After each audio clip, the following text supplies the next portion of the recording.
Colorado ranchers suing the state and the U.S. Fish and Wildlife Service to delay reintroduction of gray wolves in our state. This comes as wolves already coming into our state on their own. They're believed to be attacking livestock. A rancher in Jackson County sent us this video that you're looking at, saying a wolf attacked one of his calves just this week.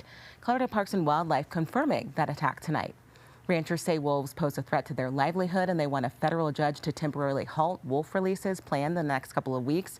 Federal and state leaders argue an injunction would undermine public interest.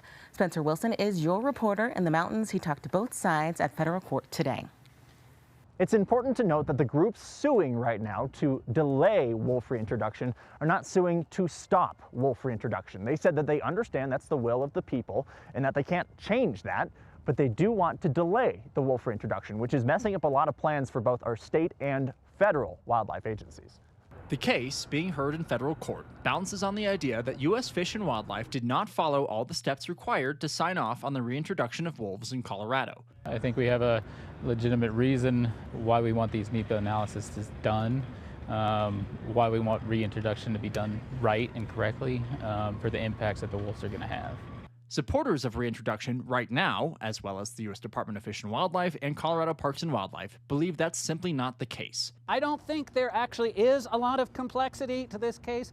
The plaintiffs have challenged an obscure and routine state-federal agreement that's been renewed every year since 1976, and ultimately the wolf reintroduction isn't even contingent on that agreement. Whereas the group suing believe their claim is still valid. We realized that there was a vote in 2020 that on Proposition 114 passed. We realized that that was a vote by the people of the state of Colorado, and I think that the people of the state of Colorado should want this done correctly as well, whether you support wolves coming in or not. The judge in this case said that she is going to need to mull over her decision tonight and is hoping to make a full decision tomorrow, which could affect the schedule for when CPW is planning to pick up the wolves, because they're planning to leave on Sunday and bring them back as soon as Monday. But we'll keep you posted on what she says. In the High Country, Spencer Wilson, covering Colorado First. And just coming into our newsroom, we've learned that a second similar lawsuit has been filed that's coming from a nonprofit Colorado Conservation Alliance against Colorado Parks and Wildlife and the U.S. Fish and Wildlife Service. This second lawsuit also calling the environmental process into question.